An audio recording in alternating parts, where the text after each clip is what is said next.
Pero si mal no recuerdo, el primer tema va a ser sobre dos personajes que han tenido mucho que ver en la vida cotidiana de Ciudad Juárez en lo que a seguridad o inseguridad se refiere. Dos personajes polémicos, con imagen nacional e internacional. Muchos hablan bien de ellos, muchos hablan mal de ellos, y el programa la intención es hablar de ellos sin quitarle ni ponerle nada a su biografía política o pública. En este caso hablamos de uno de los hombres consentidos por Genaro García Luna, el ex dueño de la Policía Federal, ¿verdad? Nos referimos a Facundo Rosas, que estuvo un tiempo aquí en Juárez y que venía muy seguido cuando la situación estaba muy caldeada en cuanto al peligro que corrimos todos los juarenses, y entre esa época que murieron muchas personas con muchos daños colaterales, como le llamaba el exgerente nacional de México, Felipe Calderón. El otro personaje ha tenido un desempeño aquí que tiene sus seguidores, sus simpatizantes y sus detractores. Otro hombre que ha militado en el ejército, pero que también conoce mucho de la situación policíaca y que es el actual director de Seguridad Pública, Julián Leizaola, que es muy polémico, muy polémico. El otro tema, Ricardo, ¿cuál va a ser? Son las precampañas, mañana arrancan, todavía hay indefiniciones, todavía no se ponen de acuerdo, pero mañana arrancan. ¿Cómo empezaremos con los señores que están ahorita en la información nacional? Porque la designación de Facundo Rosas como jefe de policía o secretario de Seguridad Pública de Puebla ha sido muy comentada a nivel nacional por el cargo que ostentó tan alto y por tantas cosas incongruentes que hizo y que dijo, de que fue un verdadero, diríamos, concertador de García Luna con ciertos grupos, y no hablo de delincuenciales sino sociales, para calmar los ánimos de la ansiedad y el temor que nos invadía a muchos mexicanos, principalmente los 40. ¿Tú te recuerdas las veces que vino y a qué vino y qué dijo aquí en Juárez, Facundo? Pues es que Facundo Rosas estaba designado para la seguridad y el coordinador de la Policía Federal, y fue el que puso en marcha ese centro tecnológico de muy avanzada tecnología que bloqueaba nexteles y que interfería celulares allá en el Boulevard Cuatro Siglos. La encomienda de Facundo Rosas era estar aquí en Ciudad Juárez. Sin embargo, Facundo Rosas solamente venía cuando había presentación de personas detenidas, personas peligrosas o bandas muy peligrosas. Venía también cuando los medios de comunicación extranjeros querían que le hiciera un recorrido por lugares, entre comillas, emblemáticos o donde había delitos de alto impacto, o bien cuando los medios de comunicación extranjeros le pedían a Facundo Rosas que le hiciera una presentación de este centro. ¿Cómo se llama? Centro de inteligencia. ¿Cómo se llamaba, Alejandro? De la Policía Federal. Estaba aquí en un edificio que era una maquiladora anteriormente, y a mí lo que me llamaba mucho la atención, entraba uno, sí había una instalación muy sofisticada, pero siempre había muchos agentes afuera, siempre había muchos agentes, muchos patrullas, y no estaban haciendo nada. Yo no los veía como vigilantes o como muy listos, prestos para cualquier asunto. Yo siempre los veía y llamaba mucho la atención que se hacían las convocatorias o las invitaciones para asistir, estar presentes. Veíamos a directores de medios, veíamos a directores de noticiarios, ahí todos sobre la mesa, ¿verdad? Y ahí platicaban y exponían lo que se iba a tratar. Y en otras ocasiones era una presentación con todo el protocolo que se hace, sobre todo en la Ciudad de México, con un badge muy ad hoc, con las siglas de la Policía Federal. Se daban las cifras, se aceptaban unas cuantas preguntas y se acabó. Muy formal, muy cuadrado. Sé que el señor es muy dado a la publicidad periodística, sobre todo internacional, así como era muy diplomático. Sí, era muy diplomático. No era el clásico policía. No. Y dicen que es uno de los mejores policías investigadores de México. porque él empezó su carrera investigadora a los 20 años, precisamente en ese Centro de Inteligencia Nacional que hoy se llama CISEN, que antes era Investigaciones Políticas y Sociales. Entonces todos sabemos de que es la organización que espía a todo mexicano, sea o no sea funcionario, ¿verdad? Es algo así como una, ¿cómo le llamaríamos? Como un FBI. No, como una CIA. Como una CIA. Más bien CIA. Pero que la CIA se encarga de otras cosas también externas. Pero la CIA, la CIA más bien se dedica a eso, al espionaje a través de el satélite, de rastreo de teléfonos, de vigilancia muy cercana con la gente, sea o no, como usted dice, funcionario. Ese más bien es un trabajo de la CIA más que duro. Y fíjate que, bueno, no hablemos del CC, no nos salgamos, pero este señor Facundo Rosas empezó ahí su preparación, fue aprendiendo, porque hubo o hay quizá muy buenos investigadores en este Centro de Espionaje Nacional, que no está fuera de la ley, pero que sí está muy separado o muy distante de la opinión pública y no se nota su cercanía con el gobierno, ¿verdad? Son los oídos y la vista y la voz a veces del gobierno, pero que tienen, como dijo en su momento Cedillo, una muy sana pero larga distancia entre gobierno institucional y el CISEN. Bueno, pues ahí se formó en sus primeros años de policía el señor Facundo Rosas. Es muy cauto en su decir, muy sencillo en su hablar, pero también eso le sirvió, según dicen fuentes periodísticas del DF, que era el hombre que hacía los contactos de todo tipo para con su jefe, el ingeniero García Luna, precisamente por esa habilidad diplomática que posee y que no demuestra ser el buen policía que es. ¿Supo que García Luna estuvo ahí en la toma de protesta de Facundo? Claro, ahí apareció. Seguro, pues. No había aparecido, desde que se fue a Miami, al autoexilio.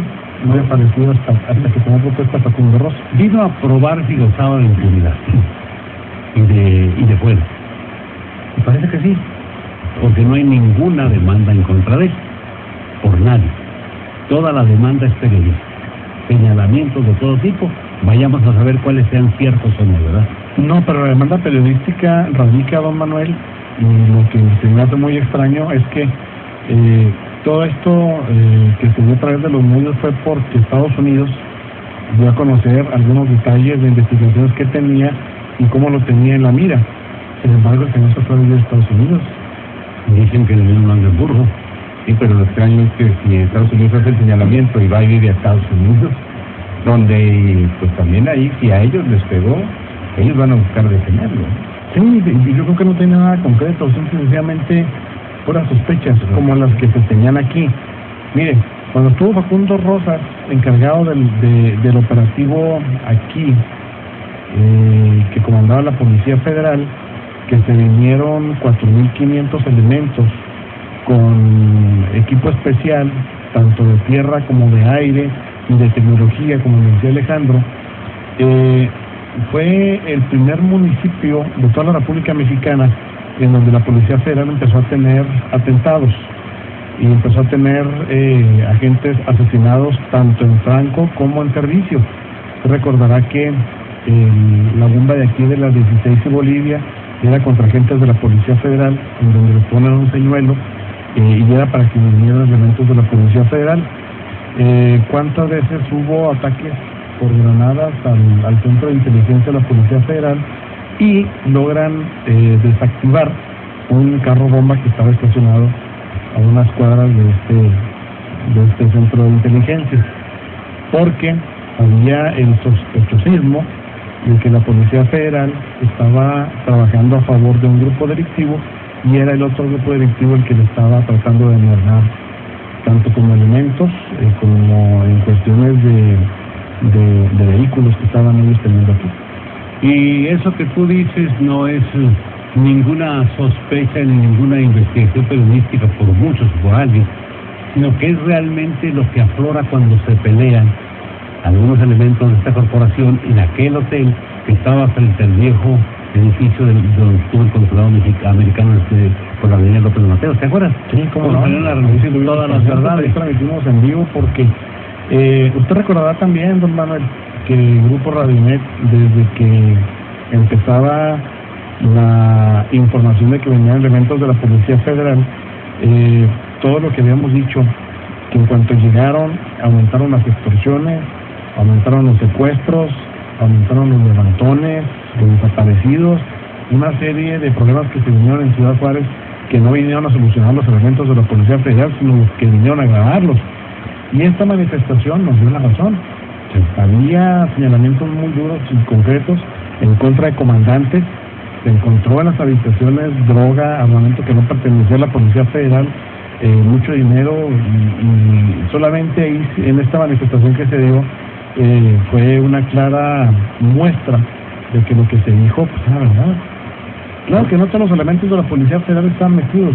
Esa fue la inconformidad de que los que no estaban metidos los querían meter a chaleco. Pero en este caso, ¿verdad? Que duró mucho tiempo. Yo recuerdo muy bien también, y también yo me acerqué y me di cuenta de todo lo que estaba ahí ocurriendo y cómo tenía, ¿no?, a quien era en ese momento el encargado de ese grupo de policías. Él lo tenían hincado y él decía, no, pues, mentira, todos se están sublevando, los que están metidos en eso son ellos. Hablaban de una camioneta de reciente modelo que incluso le poncharon las llantas para que no se pudiera ir, en fin, una serie de cosas. Lo que sí no cabe duda es que los elementos de la Policía Federal, todos, desde el ingeniero García Luna hasta el último de ellos, en el sexenio pasado fueron nefastos para la tranquilidad de la ciudad de llegada, definitivamente. Fíjense que en alguna ocasión hicimos una cronología de hechos, periodísticamente hablando, y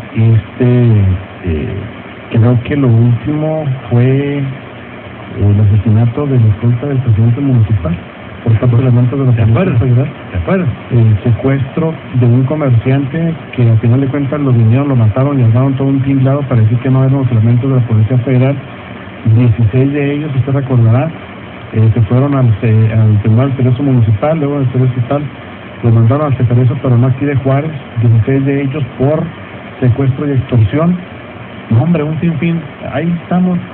Y si ya había sabido que usted iba a traer este tema, sacamos todo el archivo periodístico que tenemos.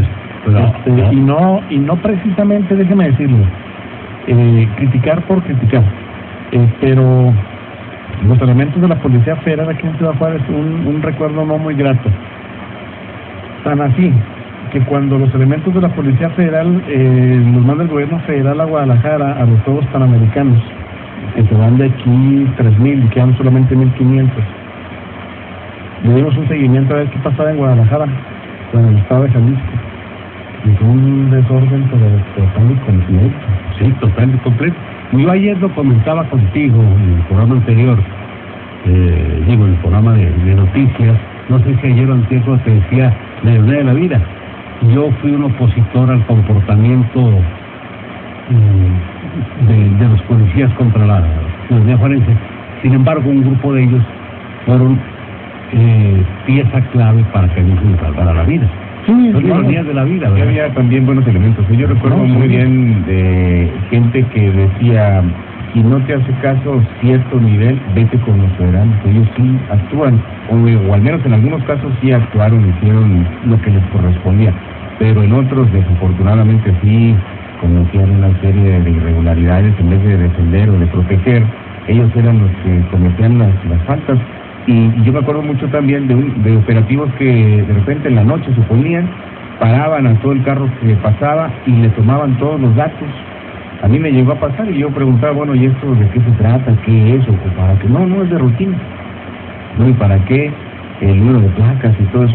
Es que tenemos que entregar un listado a nuestros jefes de que efectivamente estamos haciendo nuestra chamba, pero no se preocupen, no pasa nada.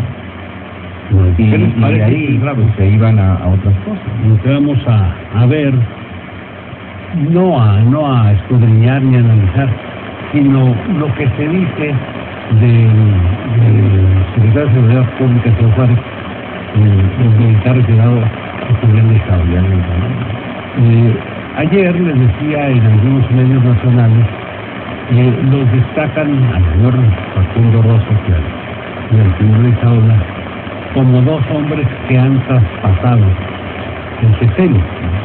Y esto es interesante e importante, porque habiendo servido en una época del control gubernamental del PAN, hoy que el control total del país es del PRI, ellos siguen vigentes y siguen trabajando, y todo parece indicar que seguirá, en el caso del señor Leizaola, en este puesto de secretario público. ¿Por qué? Porque recordemos de que el señor Enrique Serrano fue a hacer una visita de cortesía a la alcaldía y dio a entender de que él como ciudadano, como observador, estaba satisfecho con el trabajo del señor Leizaola y dio la pauta, mandó el mensaje de que él lo podía elegir como para que continúe el puesto de secretario de Seguridad Pública, ¿verdad? Es que sí tiene muy buena imagen, ¿no? Es de los pocos jefes de la policía que sí lo ve uno en los operativos, que sí llega a los operativos, baja, da órdenes e inmediatamente los agentes se acatan. A veces, como medio de comunicación, lo vemos muy tajante y es cortante, no da muchas explicaciones, pero a la hora de los resultados parece que sí los está dando. Es que dijo él el primer día, cuando fue presentado, así lo dijo tajante. Yo no se me olvida porque he sido siempre un crítico muy duro de Julián Leizaola desde antes de que llegara, por todo el antecedente que tenía de violaciones a los derechos humanos y que aquí en Ciudad Juárez se repitió. Él dijo en la conferencia de prensa: yo no vine a hablar con los medios de comunicación, vine a trabajar. Así textualmente lo citó. En ese trabajo que ha hecho Julián Leizaola en Ciudad Juárez, sí ha atropellado mucho los derechos humanos de civiles. La última acción que estuvimos muy insistentes con el presidente municipal, y se lo dijimos en 2-3 entrevistas que tuvimos con él, era de estar levantando gente solamente por el hecho de no traer identificación, en una limpia que él estaba haciendo de personas que no traen identificación y que pues obligó a mucha gente a tramitar su credencial para votar con fotografía, pero ahí iban albañiles, iban mecánicos, iban carpinteros, plomeros, mucha gente en bicicleta que los traían paseando por la caja de la pick-up de la patrulla, que incluso se les hicimos ver a derechos humanos, y los traían paseando ahí con temperaturas de hasta 5 grados bajo cero.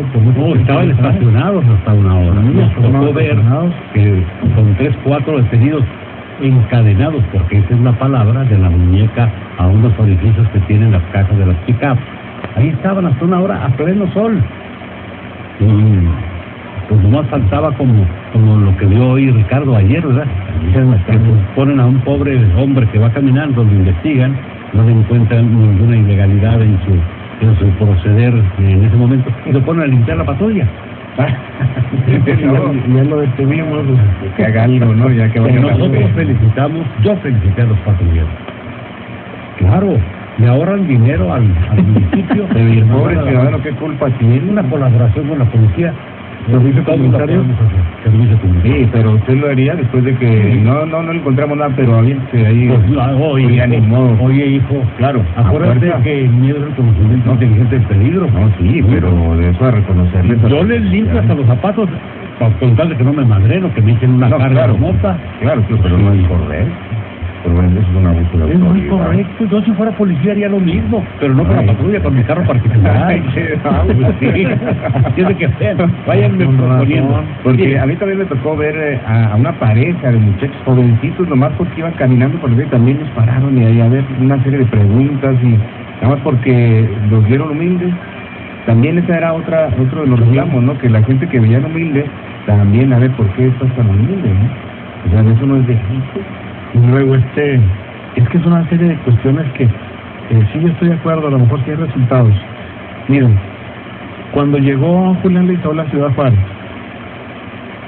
tenemos que recordar que ya estaba establecido en seguridad pública el Grupo Delta, un equipo de élite, un equipo preparado, un equipo que hace trabajos especiales. Bueno, pues a 16 de ellos los toma como sus escoltas, y empezaron a trabajar de civil, empezaron a hacer trabajos que la policía municipal por ley no puede hacer, Hay que recordar la desaparición de aquellos 4 muchachos que los últimos que murieron y que platicaron y que lo detuvieron fueron del Grupo Delta, y que de esos 16, solamente 4 están ahorita en el proceso estatal. Se les comprobó, o sea que sí, efectivamente, ellos se los llevaron y al rato aparecen torturados y sepultados clandestinamente allá en el kilómetro 27 de la carretera Castro Durango. Eran los de la troca.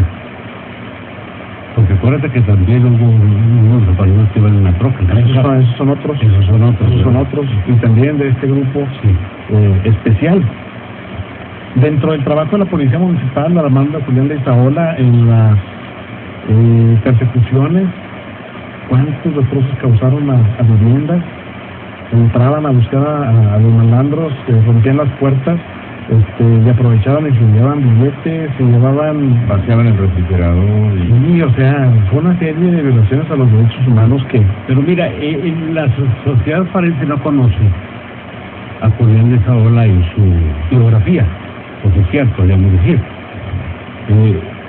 Nadie sabe que es de Sinaloa, ¿no? Un nativo de Sinaloa, que es tradicionalmente... Bueno, mucha gente no sabe, muchos sabemos que su familia ha sido militar, su padre fue militar de alto rango, su abuelo fue general.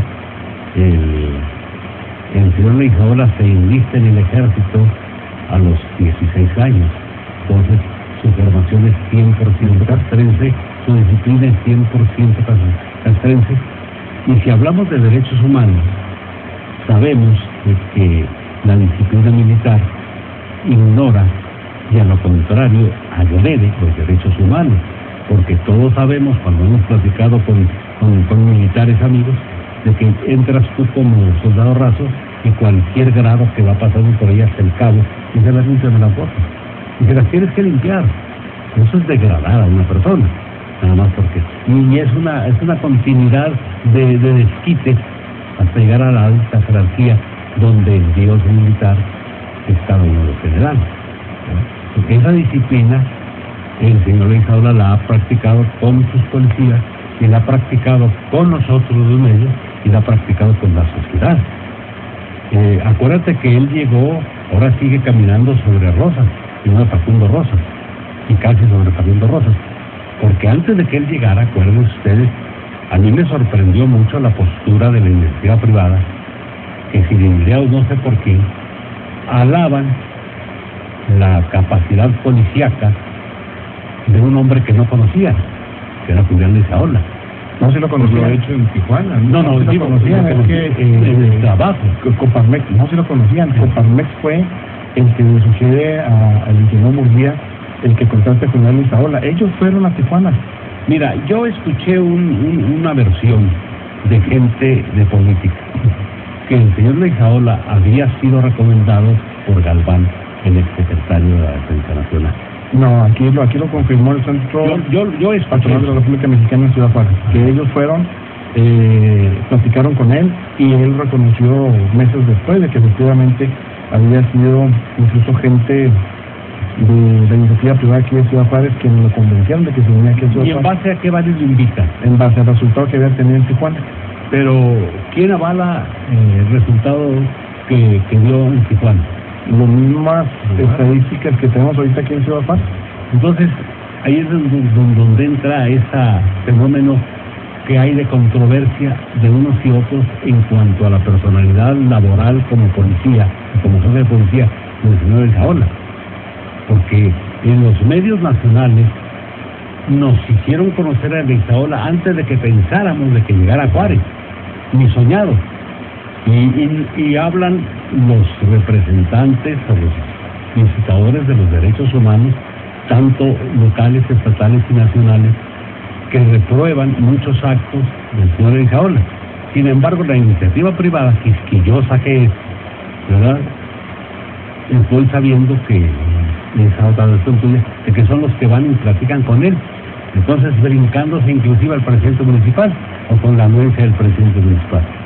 Aquí es donde me vuelvo en un tobogán que no entiendo. O manda la iniciativa privada o manda el presidente municipal, porque ya tenía una experiencia muy amarga el presidente municipal en cuanto a las recomendaciones empresariales para sus jefes policíacos. Sí, pero lo había hecho el señor Anaya con Saulo Reyes. Exacto. pero sin embargo ellos, y aquí no tiene nada que ver quién manda, pues, mire, es por ejemplo la iniciativa que existe ahora, de que sean los congresos de los estados, quienes a través de una terna puedan seleccionar al jefe de seguridad pública de los municipios para que no se vea involucrado el mismo alcalde, situación que lo han visto con buenos ojos todos. Pues aquí en esta ocasión, dijo, bueno, pues vamos a darles el beneficio de la duda, ¿no? Si me traen a una persona que ellos mismos me recomiendan y que ellos mismos han sido muy críticos de la seguridad pública que ofrece el municipio, pues vamos a ver si efectivamente funciona o no. Y es que también hay que recordar que Tijuana tenía esos problemones que vivimos aquí, lo decíamos, y yo me acuerdo de gente que venía de Tijuana y le decía, oye, ¿cómo puedes vivir en Tijuana con tantas ejecuciones, con esto, con enfrentamientos cerca de escuelas, sacando a los niños de preescolar para que no fueran a salir lesionados? En fin, veía uno un escenario terrible que después se repitió aquí en Ciudad Juárez, pero cuando entra Leisa Ola a Tijuana, logra bajar eso y cambia la imagen completa de Tijuana. Entonces yo creo que más recomendación que esa, pues no, a lo mejor sus métodos, pues sí dejan mucho que desear, pero también la cuestión es que se va y donde comete esos excesos es con la gente de más escasos recursos. La iniciativa privada no es de escasos recursos. No, mira, allá en Tijuana dicen los detractores de él que lo que hizo bien fue pactar con las bandas de narcos. Bien, aquí en Ciudad Juárez, cuando dijo lo mismo, entonces no, a mí me habló el ruso, el que detuvieron, que puso las bombas, ¿no? El Diego, y lo mandé y lo dice con todas sus letras. Yo no lo digo aquí porque ustedes dos se asustan, ¿verdad? No, y la gente también de arrepentir lo que dicen los funcionarios. Pero eso dijo, ¿verdad? Que se fuera, sí, ¿verdad? José Ramón Galindo dijo, vinieron los del crimen organizado y me pusieron ahí el maletín con $1 millón. ¿A quién le consta? Que no se los... No, él dijo, porque yo no quise negociar. Esa es publicidad. También lo dijo Francisco Villarreal Torres. Francisco Barrio dijo, me está armando un complot para matarme. Con los otros 20 municipales. A ver, ¿a quién le echa la culpa? ¿A los del CDP, verdad? Sí, a los del CDP. Entonces, ¿a quién le consta? Mire, cuando estaba la bronca en Tijuana, de estas ejecuciones que habla Alejandro, estaba muy fuerte el cártel de los Arellano Félix, peligrosísimo y buscadísimo por todo Estados Unidos y por todo el mundo. Eran los reyes allí en Tijuana. Llega el cártel de Sinaloa, comandado por el Chapo Guzmán, empieza a tener la plaza, a través de gobierno, porque eliminan a muchos, encarcelan a muchos de los Arellano Félix, se desarticula la banda y quien toma posición es el cártel de Sinaloa. Hasta este momento es el que tiene tomada la plaza. Ahí granja todo este tipo de broncas porque ya no se están peleando entre ellos. Lo mismo que está pasando aquí. Lo mismo sucedió en Ciudad Juárez. Chapo también conquista. Vino a tomarle la plaza a Vicente Carrillo. Y gana la licitación aquí en Juárez. Entonces, sí, no creo que haya ganado la licitación porque no se licita. Se pelea con sangre y fuego que me llevó una bronca de 3 años. Me acaba de ocurrir algo. No sé si sea muy descabellado. Si el Chapo Guzmán ha salido controlar todas las partes, ¿por qué no lo elegimos? Ya tuvimos uno. ¿Por qué no elegimos al Chapo como director de seguridad pública? Y es descabellado. Es descabellado. ¿Por qué? ¿Cómo vamos a tener a una persona así? Fíjate, con todo su equipo multidisciplinario, porque hay contadores, hay fiscalistas, hay analistas, hay ingenieros de financieros. Incluso la imagen ya es otra. Con ese equipo multidisciplinario, ¿tú crees que no acabaría con todos los delincuentes? ¿No crees que los neutralizaría? Posiblemente. Porque, fíjate, el equipo que tienes, ¿tú crees que es solo el Chapo? Y que él dice, maten a fulano. No, por eso se llama crimen organizado, una infraestructura mejor que cualquier gobierno se ha dicho, ¿eh? Sí, fíjate, hace 4 años, leí a mi hija una nota en el Washington Post, que al FBI le llamó la atención que en Harvard estuvieran llegando tantos jóvenes de origen mexicano a estudiar maestrías o doctorados en cuestiones financieras. Entonces investigan a unos cuantos jóvenes de esos. No tenían recursos ni para estudiar en México. Entonces se dan cuenta que están becados. por diferentes nombres, pero que no eran los nombres reales los que pagaban las becas. Y tú llega a la conclusión de investigación que era un cártel que todavía existe, que estaba preparando a esos jóvenes para hacerlos sus distribuidores del blanqueo de dinero con negocios lícitos. Es que ya es a nivel mundial. Este factor es ya a nivel mundial, este cártel ya es a nivel mundial. ¿No estaban también extrañados en Estados Unidos por la ingeniería que estaban utilizando para la construcción de túneles? Sí. Y dicen, ¿dónde están esos ingenieros? ¿Dónde están? Por eso te digo, es un equipo multidisciplinario y yo estoy en parte agradecido con el trabajo de Leisa Ola y en otros lados no estoy de acuerdo, porque eso que dijo, yo vengo a atacar el crimen, no a platicar con periodistas, creo que somos el punto neurálgico de comunicación entre autoridad y sociedad, porque si no fuera así, el gobierno utilizaría los medios de comunicación con